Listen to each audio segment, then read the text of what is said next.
તો વિદ્યાર્થી મિત્રો, પહેલાં આપણે આજે પહેલો ટોપિક શરૂ કરીએ. તમારા ધોરણ શું કહેવાય ચેપ્ટર 9નો, બરાબર છે? અને એ છે સંતુલિત અને અસંતુલિત બળો.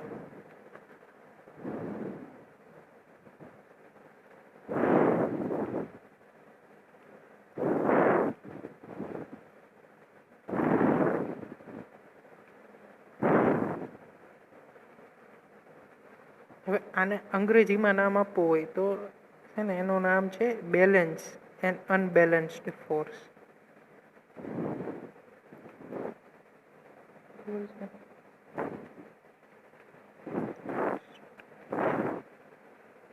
and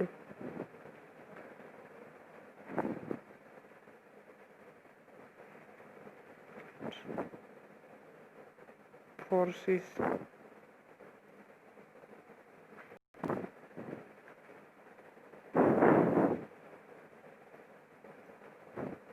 બરોબર.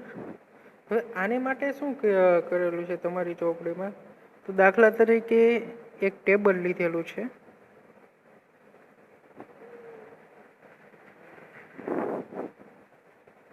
આવું એક ટેબલ છે, એની ઉપર એક લાકડાનો બ્લોક મૂકેલો છે.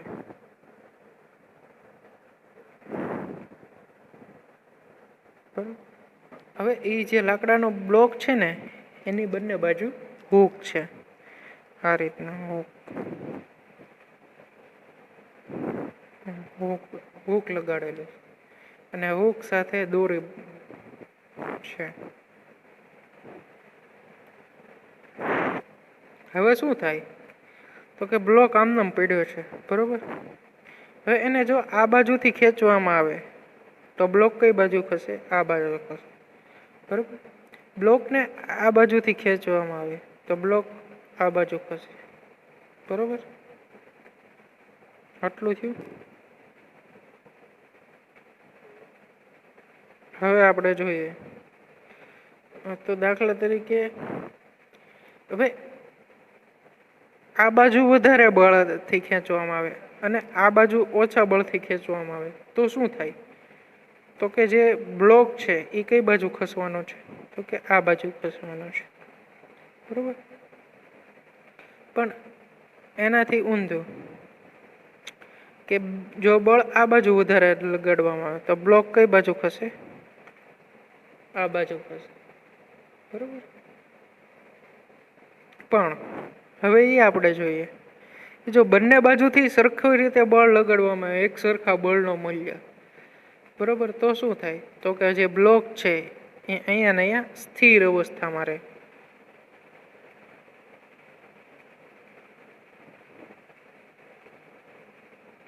બરોબર. એક આ આપણે જોશું કે જો કોઈ પદાર્થ સ્થિર સ્થિતિમાં હોય ને તો એને આપણે સ્થિર અવસ્થા કહીશું. અને ગતિમાન કોઈ પદાર્થ ગતિ કરતો હોય તો એ ગતિની અવસ્થામાં છે, એવા શબ્દ વાપરશો. હવે તમે જેમ જેમ આ ધોરણ તમારા વધતા જાય ને એમ તમારે વૈજ્ઞાનિક શબ્દ અમુક વાપરવા પડે, બરાબર. જેમ કે તમે સાદી ભાષામાં પાંદડું હોય પણ એને સાયન્ટિફિકલી શું કહેવાય તો કે પર્ણ, એટલે અમુક શબ્દ વાપરવો પડે. દાખલા તરીકે રુધિર છે તો એનું શું થઈ ગયું? તો કે લોહી થઈ ગયું, એટલે સોરી લોહીનું રુધિર થઈ ગયું. એટલે એવા અમુક શબ્દ વાપરવા પડે,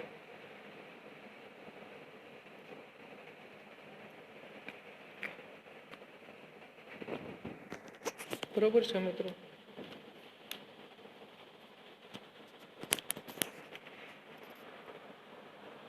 પછી તમે બીજું શું નોટિસ કર્યું કે જો કે આ બળ બ્લોક ખસ્યો એટલે એની સ્થિતિમાં પણ ફેરફાર થયો, બરોબર. તો પેલા આપણે જે બળ લગાડ્યું એ કેવું બળ થયું કહેવાય? તો કે અસંતુલિત બળ.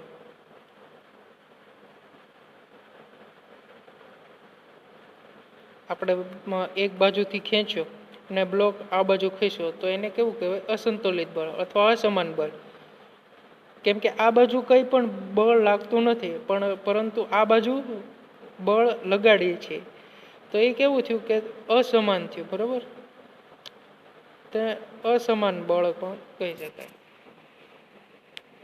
પછી જોઈએ તો બંને બાજુ આપણે એક સરખું બળ લગાડ્યું, આ બાજુ સરખું, આ બાજુ સરખું, તો એ બળને કેવું કહેવાય? તો કે સંતુલિત બળ. બરોબર છે મિત્રો? તો આપણે સંતુલિત બળને ઓલું છે કે સંતુલિત બળ હોય ત્યારે તે શું કરે છે? બ્લોક ગતિમાન અવસ્થામાં આવે. દાખલા તરીકે બંને બાજુ સરખું બળ લગાડ્યું હતું આપણે, બંને બાજુ તમે એક સરખું બળ લગાડો તો શું થાય? તો કે બ્લોક જે છે એ કેવી અવસ્થામાં રહે? સ્થિર અવસ્થામાં રહે. એક સરખું બળ લગાડો ત્યારે. હવે આ બાજુ વધારે બળ લગાડો અને આ બાજુ ઓછું બળ લગાડો તો શું થાય? તો કે જે બાજુ વધારે બળ લાગે છે એ દિશામાં એ બ્લોક ખસે. બરોબર, તો એ ગતિમાન અવસ્થામાં આવે એમ કહી શકાય.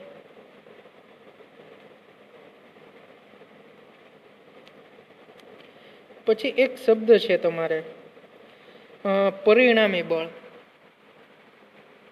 કે ચોપડીમાં તમે વાંચો ને ત્યારે લખેલો છે કે આ બંને બાજુથી જો બળ લગાડવામાં આવે, એક બાજુ ઓછું બળ હોય અને એક બાજુ વધારે બળ હોય, તો જે બ્લોક છે એ પરિણામી બળની દિશામાં ખસે છે.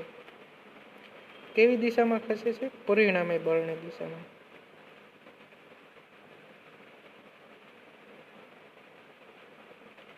તો પરિણામી બળ કયું કહેવાય?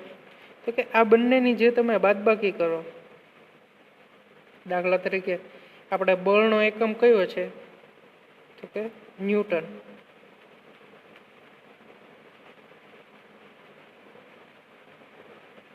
ન્યૂટન છે. બરોબર, હવે તમે જે છે આ બાજુથી ખેંચો છો અને આ બાજુથી ખેંચો છો. આ બાજુ વધારે બળ લગાડે આપણે 10 ન્યૂટનનું બળ, આ બાજુ 7 ન્યૂટનનું બળ લગાડે, તો આની કરતાં આ બાજુ કેટલા ન્યૂટન વધારે લાગ્યા? તો કે 3 ન્યૂટન વધારે લાગ્યા.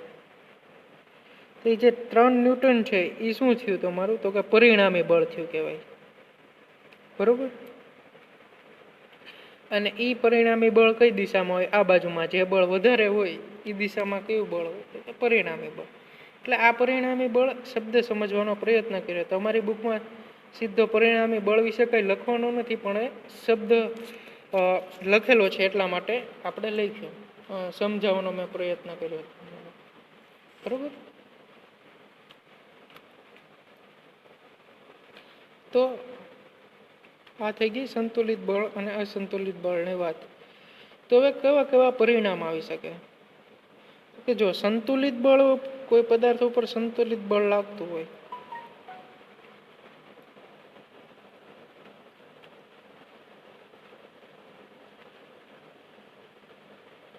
કોઈ પદાર્થ ઉપર સંતુલિત બળ લાગતું હોય તો શું થાય? તો કે સ્થિર અવસ્થામાં હોય ને તો સ્થિર અવસ્થામાં જ રહે, અને જો એ ગતિમાન અવસ્થામાં હોય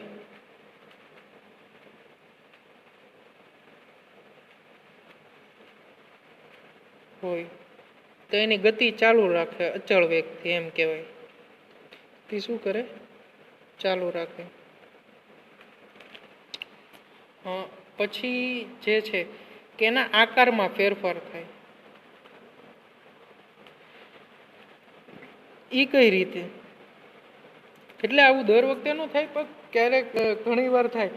દાખલા તરીકે કોઈ કાગળનો ટુકડો છે, બરોબર, આ કાગળનો ટુકડો છે, તમે એને બંને બાજુથી સંતુલિત બળ લગાડો છો, એક સરખા બળથી બંને બાજુથી ખેંચો છો, એટલે શું થાય કે સ્વાભાવિક છે એ વચ્ચેથી ફાટી જાય, એટલે આવો કંઈક થઈ જાય. બરોબર,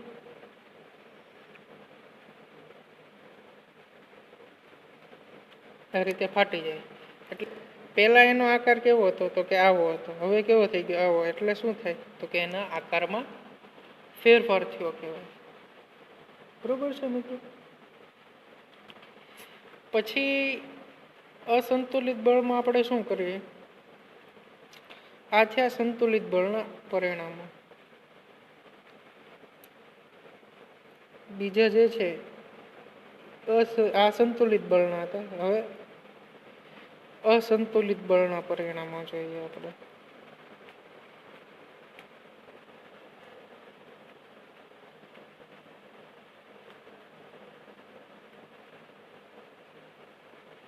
તો તમે કોઈ પદાર્થ સ્થિર હોય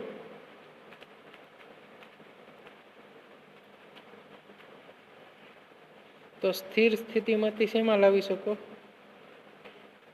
સ્થિર સ્થિતિમાંથી ગતિમાં લાવી શકો.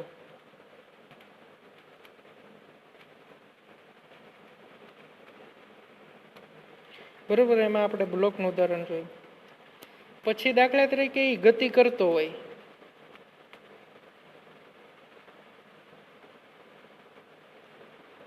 તો એની ગતિના વેગમાં ફેરફાર કરી શકો. વેગ પણ કયો, ઝડપ પણ કયો, ચાલે.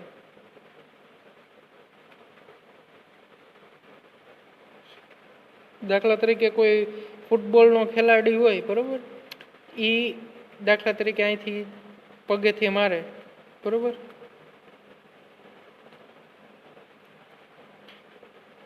એ પગેથી મારે અહીંથી, તો અહીંયા જે ખેલાડી હોય એ બોલ ગતિ કરતો કરતો અહીંયા આવે, બરોબર, તો એ અહીંયા ધીરેથી માર્યું હોય અને ગતિ એની ચાલુ જ હોય, ત્યારે પાછું જોરથી એ પાટું મારે તો શું થાય? તો એ કે એના વેગમાં કેવો થાય? વધારો થાય. તો આ એ અસંતુલિત બળ જ થયું કહેવાય. બરોબર છે મિત્રો, કે આ બાજુથી કોઈ ફોર્સ નથી લાગતો પણ એક જ બાજુથી આપણે ફોર્સ આપ્યું, તો એ પણ શું થયું કહેવાય? અસંતુલિત બળ થયું કહેવાય. બરોબર. તેના વેગમાં તમે વધારો કર્યો, તેમાં એવો તે વધારો ક્યાં થાય? તો કે પાછો સામે શું કહેવાય એને, કદાચ તમને ખ્યાલ હોય તો ગોલકીપર, તમારો જે ફૂટબોલ હોય એના ગોલ થતા રોકે, તો એ ગોલકીપર. તો ગોલકીપરના હાથમાં બોલ આવી જાય તો એ શું કરે? બોલને પકડી લે. એટલે બોલ પાછો શું થાય? તો કે સ્થિર સ્થિતિમાં આવે. તો ત્યારે એનો વેગ કેટલો થઈ જાય? તો કે શૂન્ય થઈ જાય. બરોબર. કે વેગ સ્થિર સ્થિતિમાં, કોઈ પદાર્થ સ્થિર સ્થિતિમાં હોય ત્યારે એની ઝડપ કે વેગ કેવો હોય? તો શૂન્ય થઈ જાય. તો આપણે એ તારણ મેળવ્યું કે વેગમાં ફેરફાર થઈ શકે. બરોબર. પછી એની ગતિની દિશા પણ બદલાવી શકાય. પદાર્થ કોઈ ગતિ કરતો હોય તો એની ગતિની દિશા પણ બદલાવી શકો. તો કે કઈ રીતે? તો આ બાજુ કોઈ બોલર છે એ બળપૂર્વક દડો રાખે, તો આ બાજુ જે બેટ્સમેન છે એ દડો ફટકારે, તો પેલા બોલની દિશા કઈ હતી? તો કે આ હતી.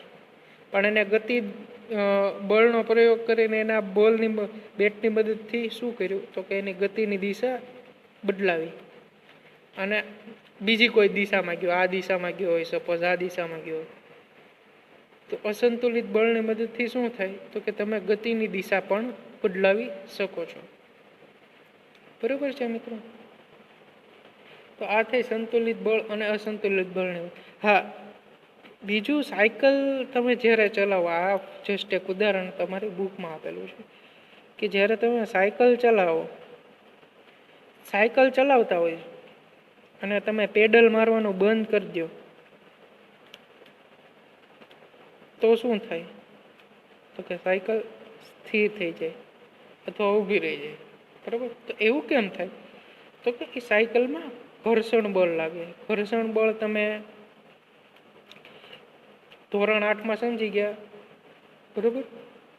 કે કોઈ પણ વસ્તુ ઘર્ષણ બળનો થોડોક જસ્ટ એકાદ મિનિટ કહી દો. ઘર્ષણ બળ તો કે કોઈ સપાટી પર કોઈ પદાર્થ ગતિ કરતો હોય તો એ ગતિનો વિરોધ કરતી બળ જે હોય એને શું કહેવાય? ઘર્ષણ બળ. દાખલા તરીકે આ પદાર્થ આમ ગતિ કરે તો ઘર્ષણ બળ એની વિરુદ્ધ દિશામાં લાગે. તો ગતિનો જે વિરોધ કરતું બળ છે એને શું કહેવાય? તો કે ઘર્ષણ બળ. તો સાયકલમાં એક તો ઘર્ષણ બળ પણ લાગે પ્લસ હવાનું ઘર્ષણ લાગે, બરાબર. હવે આ બે બળો એને વિરુદ્ધમાં લાગે. હવે તમારે સાયકલ ચલાવવું હોય ને તો આ બે બળોનો સરવાળો કરેલો, એની કરતાં તમારે વધારે બળ આપો ત્યારે શું થાય, તો કે તમારી સાયકલ ચાલે. બરોબર છે મિત્રો. તો આ વાત થઈ સંતુલિત બળ અને અસંતુલિત બળની.